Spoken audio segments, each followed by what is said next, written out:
doing a video. So I did a YouTube short about me talking about my hallucinations and my paranoia delusions. And yes, I have paranoia delusions. There are times where I'll be outside on the dark, and like I'll be walking. This is why I don't walk outside during the dark, because it will drive me nuts, and it will literally drive me insane because I will feel like somebody's following me. And like I'll hear some noise, and it just gets on my nerves because I'm paranoid, and so I just feel like something's following me. So my instinct when I feel like someone is following me is to run. That's my instinct. To get as far away as possible so that people don't follow me. That's, and that usually happens during the night. Sometimes I can get paranoia when things are way too quiet. So like if I were to turn off my fan, AC unit, TV, turn off the lights, I will go insane. I mean, when I say insane, I mean I will literally start going insane. It will drive me up the wall. Yeah, not fun. So I try to get some noise. I also have autism, and the other issue is I don't like noise because besides it driving me insane, it doesn't help with my sensitivity. It makes me feel unease. Like, literally, it just makes me feel unease, and I just don't like it. And this is why I kind of like being in a big city, because I'm fine in a big city. Because there's enough noise that I just don't feel unease at all. So I'm fine. But when I'm in a small city, like Miles City, which is not even a city, it's a town, and there's days where there's no vehicles going by, I will literally go insane. And it's not fun. Like, I'll start developing paranoid delusions because and then upon that, I feel unease, and so I'll end up having not sensory meltdown, but I'll end up feeling a little bit overloaded with my senses, and so I just not a great state. I think it's possible I could have schizophrenia. But I'm gonna go. I asked my friend Sandy that after I move, if we could go see a therapist who specializes in, hallucinations and stuff, to see if I have schizophrenia or schizoaffective disorder, or I have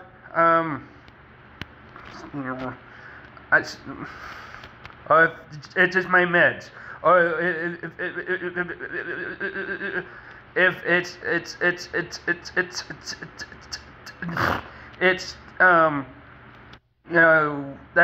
it's my depression, because I have what's called major depressive disorder. It's actually called the doctoral term is clinical depression, but the actual name is major depressive disorder. That's what I have. That's what I've been dealing with throughout my entire life.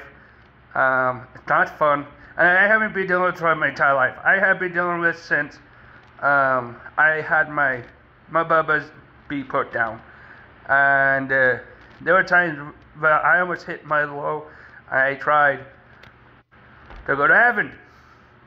Yeah, I was told to knock that off, and the next time I do that, I go to mental hospital. So I knocked it off because I don't like being in a mental hospital. I have a obsession. I want to say obsession, but it's an irrational fear of a mental hospital. And it's because I have seen too many horror movies. I'm not joking. I have seen too many horror movies in my life. I also have trauma from watching the movie Smile. Hate it.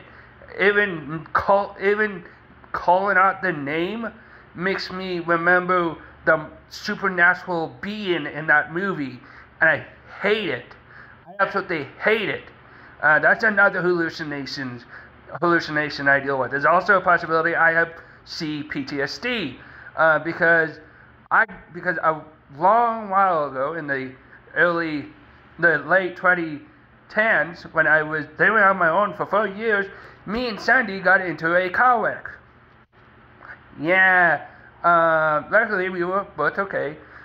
Sandy had a big whelp about big on her forehead because when the car hit, her forehead hit the window on the door. So she ended just with a big whelp, and there was like a big hole about this big on the window.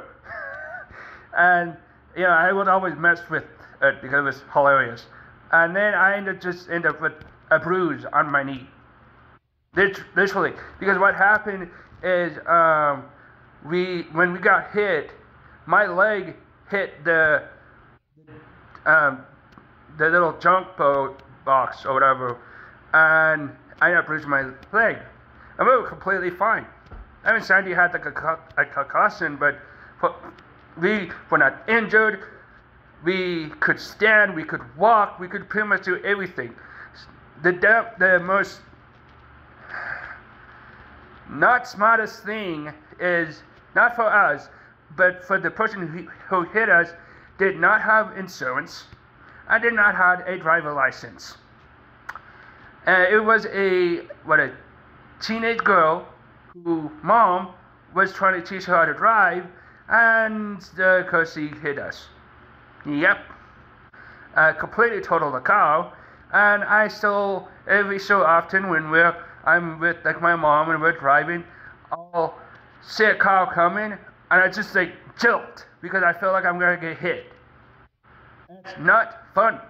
Another vision, or another thing that I deal with is I see visions of Chewie season because what happened with Chewie is Chewie is my Bubba's. So there's wondering why do I get the names mixed up? It's because Bubba's is the nickname because it was my Bubba's. But Chewie is his actual name, Chewy. That's his name. That is how it's spelled. That's just his name, and I love his name, and I don't really care about that.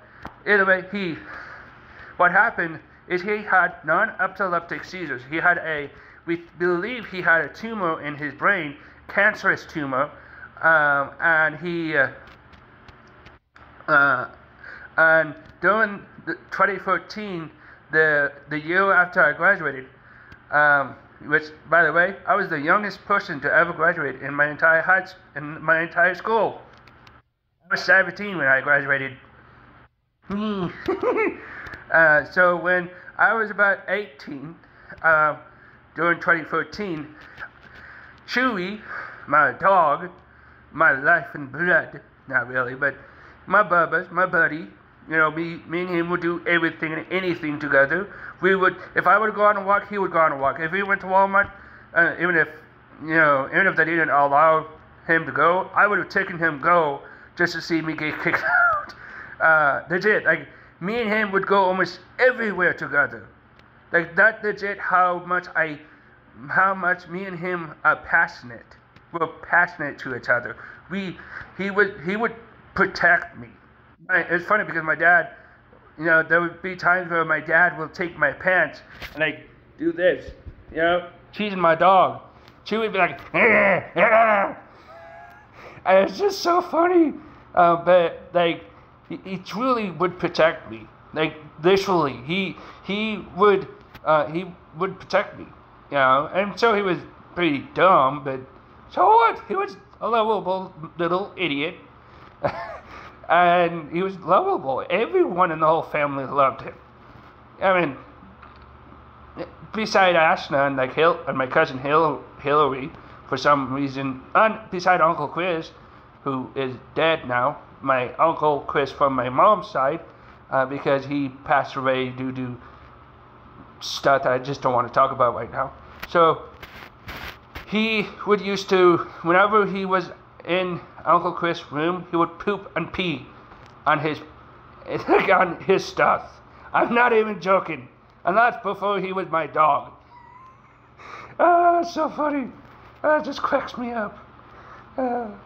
And Hillary, he just did not like Hillary. He also didn't like Ashna. he would, like if Asuna were to try to pick him up, he would growl at her. And it's just the funniest thing. But he had like a cancerous tumor in his brain, and he had non-epileptic seizures, and it got to the point where he forgot who he was and I was, and before when we were dealing with his seizures, I got so much anxiety because I was afraid that I would wake up with him, foaming out the side of his mouth, shaking. I would be afraid of that every time I go to sleep, and it got so bad I could not go to sleep for days because of my anxiety. So I ended up had to be prescribed with an anti-anxiety medication from a doctor, because if I did not, I would end up dying from not sleeping enough. And now a lot of the times I see hallucinations of Chewie, with foam coming out of his mouth, and it is not fun. I try to not pay attention to it. Because I love Chewie.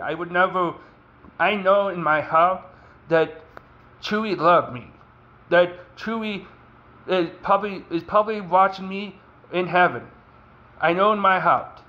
Because I truly, truly love that damn idiot of a dog. Though he was not as stupid as another dog we used to have, which was stupid enough to chase after a moose. Not just any moose. A mama moose with her baby moose. Yeah.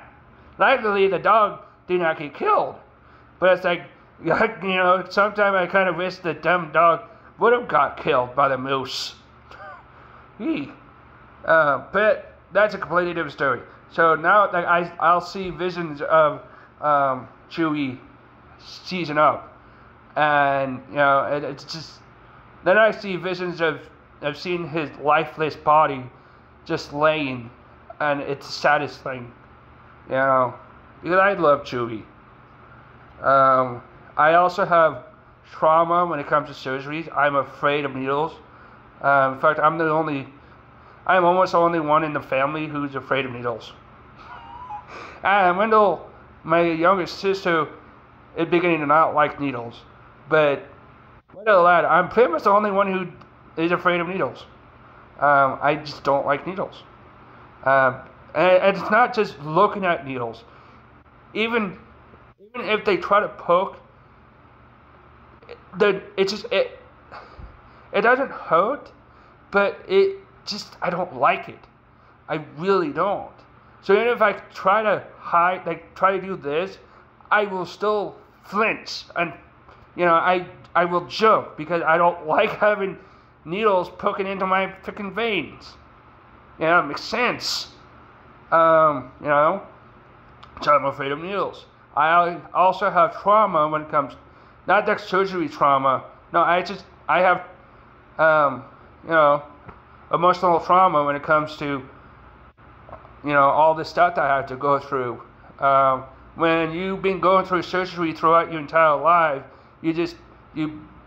trauma, you just learn how to develop, your brain will try to develop, and it will develop with trauma upon trauma upon trauma from all the surgeries, and you end up with just not want to go to hospital anymore. Another thing is I was bullied as a kid, and I had a lot of trauma for that. And I'm really emotional. I'm more emotional than the average person because of my disabilities and my ADHD. Because my emotions are much more dysregulated. And I also have executive dysfunctioning. What I mean is my executive brain, the part of the brain that deals with executive functioning. I put it this way. It's like let's say you're at a company and there's no assistant. There's no assistance to the COO, and so really the CEO has to make all the decisions, all of it. So meaning my brain doesn't have like a way to manage all the things I deal with. It has to manage, everything. And so that I sometimes will have times where I'll forget to take my meds. I'll have times where I will impulsively say some of the rudest crap imaginable. Why? I don't know. I generally don't. Now, I mean, I don't like seeing it, but I have no control over my impulses a lot of the times. I will, if I have enough money, I will impulsively buy stuff. I end up with, like, if I had money, I would end up with a home filled of all sorts of stuff because I go shopping, I'm like, oh, shiny thing, get shiny thing. Oh, look, another shiny thing, get that shiny thing. Oh, look, another shiny thing, get that shiny thing. That's ADHD in a And then on top of that, I'm finding out I have autism. So, like, great. Now I'm finding out that because I have autism, there's also a possibility I have a sensitivity disorder, which would explain why there's certain things that I'm overly sensitive, and like I will start having an autism meltdown, or I'll start panic. I also have panic attacks. But my autism is undiagnosed. I have undiagnosed social anxiety. I have undiagnosed separation anxiety. I suffer from being separated from my dog. I deal with this on a constant basis, and it's not because I don't want to be away from my dog. No, it's because I don't want my dog to die. I want my dog to be happy and live and all of that. And so I just, I get anxiety because I'm afraid that something bad is going to happen to my dog. And it's not fun. So I try to make my thoughts and my mind go blank so that I don't think about it. Because the more I think about it, the more it's just going to get worse and worse and worse. And I end up in a hospital because I had a complete panic attack and a whole bunch of other stuff. And it's like, So I also have anger issues. I also have depression, major depression. I also have anxiety. I also have so many other things. I'm just going great. So, my day was great. I had my friend family, came over, helped me clean, and helped teach me how to make yummy air-fried chicken and French fries. And I'm like, that is so delicious. I even called her, and I told her, the food is freaking delicious. It was so good. It was salt. The fries were a little bit salty, but for the most part, like there was only one chicken that was like a little bit burnt, but with a lot, it's freaking delicious. Even the burnt chicken was delicious. It had flavors. Even though it was burnt, it didn't taste completely burnt. It just tastes really good. So, yeah. I aimed in my bag. Yeah. And I've been watching YouTube channels like of families that have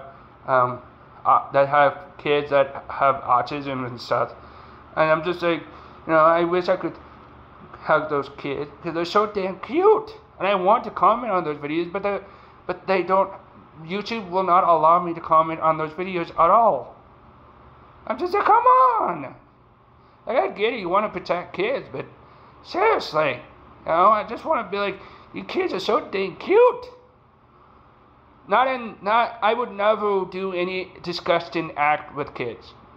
If I did that, I would end up taking a gun and, yeah, the rest. I would end up either doing that or I'll end up going to jail.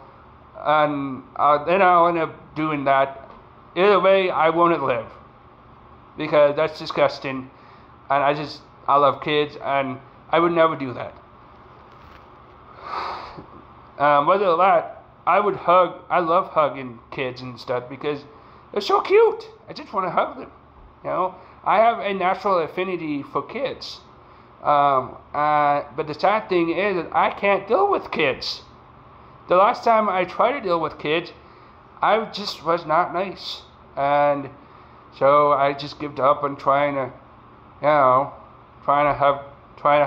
workers who had kids and all that because it was miserable. And yeah, it just caused me a lot of stress. And it was not a big help. So I decided, you know what, I'm done. And after that, I just decided that the next time I have a worker, I have a therapist, I'm not going to have them bring their kids to my place. Not because I hate kids, but because I can't handle kids. I would be stressed. And then I end up having meltdowns. And then I'll end up having emotional meltdowns. And I end up having panic attacks. And then it wouldn't be fun at all. And if you're wondering, have I ever noticed that I had autism as a kid? Nope, not at all. I mean, I noticed I would hand flap and stuff, but I thought that was just a normal thing that I did.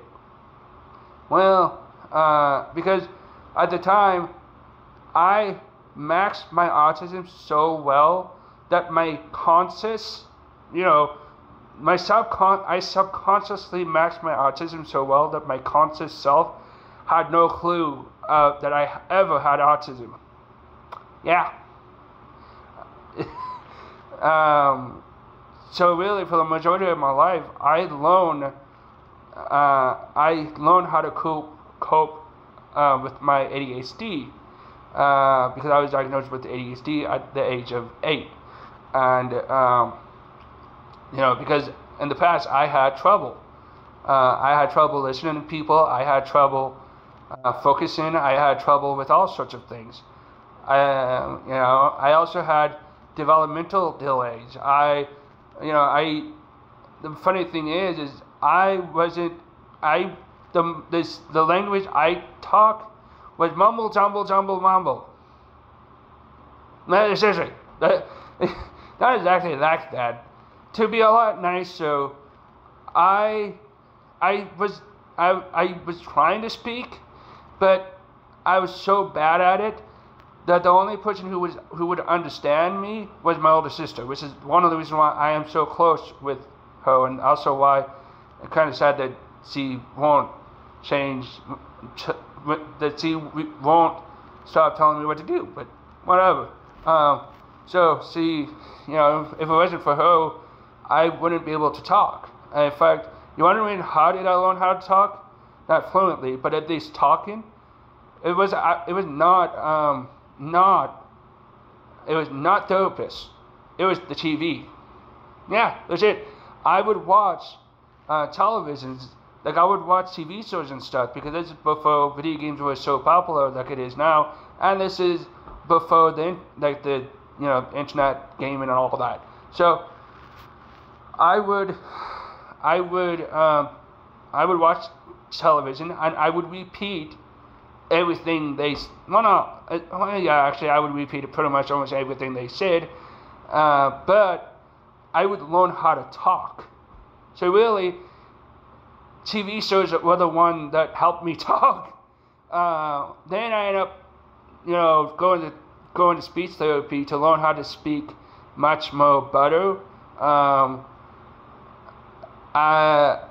But yeah, I had developmental delay.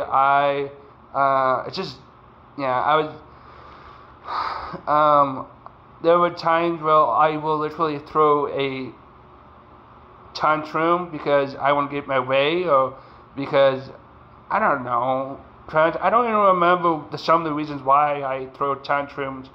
And there were times where I would get upset emotionally, but never once did I ever know I had autism. Why? Because I was naturally gifted at masking my autism. My subconscious masked my autism so well. When I was a kid, I never noticed that, like, flapping my hand and walking back and forth and going giant circles and stuff like that, or putting Hot Wheels in lines, or, you know, putting my games in line and stuff like that is due to autism. I did not know that. In fact, this is before PDD-NOS was undiagnosed. This is not before PDD-NOS. This is this is when PDS was still a diagnosable thing. So I ended up getting diagnosed with pervasive developmental disorder, not otherwise specified, for my whole life. So I didn't know I had autism in my whole life until I ended up had to go through a withdrawal because of it's complicated. The reason I ended up going through withdrawal is because of miscommunication from the government, from my pharmacy, and from me and my mom. No offense to my mom, but there was a huge miscommunication. I wasn't able to take my meds. I went out on my meds. I ended up going through a withdrawal, which you should never do. Just take my advice, even though I'm not a doctor, but seriously, take my advice. Do not stop taking your meds unless your doctor says so, because if you stop taking your meds, you'll end up with withdrawal, and it is not fun. Really isn't. I ended up had to go to the hospital because I was just stressed, anxious, like I was feeling all sorts of stuff, and it just, it wasn't fun. And that's how I eventually my the monkey brain that deals with anxiety. Well, that part of my brain decided to not do its job. Yeah, so now I have panic attacks thanks to that brain not, doing its job and regulating my emotions, and that's not. Though my emotions, me not regulating my emotion, is also due to my ADHD, but like my anxiety is so bad that it have been in the past years because of my withdrawal from my meds by accident. Because that's what it was. It was an accident. At the end of the day, it was just a simple accident. It was a miscommunication. It was not fun. I ended up developing panic attacks. I also started to notice, for some reason, my withdrawal made my subconscious unmax my autism. For whatever reason, it just unmaxed it. So now I see traits of autism in me every day. And I assure you, and I know I'm not a doctor, so don't take this as advice at all. So I assure you, I could take a list of all the symptoms of autism and point every one of them, beside the non-verbal part. But for the most part, I could take every one of them and pretty much say yes to every one of them. Which means I have autism. It may be undiagnosed. Maybe that my mom and my doctor won't allow me to see a psychiatrist, but I have autism. And I know people say, well, you shouldn't have self-diagnosed yourself. Well, I do not self-diagnose myself, because I just know I have autism. Because I put it this way: if all the symptoms I'm dealing with that is the same as autism symptoms, and it's the same as autism symptoms, wouldn't it be autism that I'm dealing with? Just thought, and now I learned that not only do people with, people who have autism deal with, autism, they also have sensory disorders. Oh, great, more things I have to worry about. And they also deal with a lot more emotions, dysregulation. So I have I have a lot of emotional dysregulation. I have a lot of, issues with social cues. That is a big one. I have issues with social cues. Like today, I walked outside in my pajamas. Literally, I put my shoes on and I walked outside in pajamas because my brain my noggin didn't notice, hey, maybe you shouldn't just be wearing pajamas. And I had I had cake frosting on my pajamas. So not only was I wearing my pajamas, but I was messy. I was like, and this is like, what, 1, 2, or 3 o'clock p.m. after lunch? Just like, oh my God. And that's pretty much social cues. I do not deal with social cues. I just don't. You can tell by my face. My face is always looking like this. And it's because I do not deal with social cues well. It's also why I will apologize just to apologize, just to apologize, just to apologize, just to apologize, just to apologize over and over again until somebody tells me you're apologizing too much. Because I will literally sit there and be like, I'm sorry that I was rude, I'm sorry that I'm sorry that I'm rude, I'm sorry that I'm sorry that I'm rude, I'm sorry that I'm sorry that I'm sorry that I'm rude, and over and over and over again until infinity. I'm not even joking. I will literally apologize for apologizing, from apologizing, from apologizing, from apologizing, of being rude. Why? God knows why. I don't know why. And it frustrates me. And I don't like apologizing, so I try my very best to be like, I will say once, I am sorry. Then I will be done with saying sorry. And that helps, But for the most part, I will keep apologizing until somebody tell me to stop. That it's okay because I know what you mean. And that's another thing is like people will, because I apologize over and over again, and I don't mean to, it's just a thing that, oh great, my leg is moving. Stop moving, leg, stop. But when I was not moving, I don't know. Oh yeah, what I was trying to say is when one of the things I deal with is like, there are some people who will not believe me when I say that I'm sorry, because I would say that constantly, and it's not my fault. It really isn't. It's a thing I do, because I'm afraid of judgment. I'm afraid of just people getting mad at me, because I don't like when people are mad at me. So I will apologize just to apologize for apologizing's sake, even if I don't mean to do it, I will do it. And it's the most frustrating thing I deal with on a constant basis because it stressed me out. And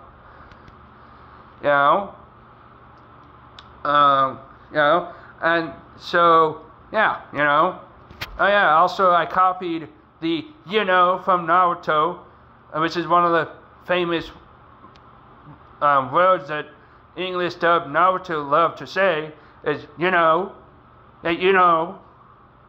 I like it, I do this, I know. It's like, and it's like, I don't like it. It's like, making me stop. I just did it again. See what I'm talking about,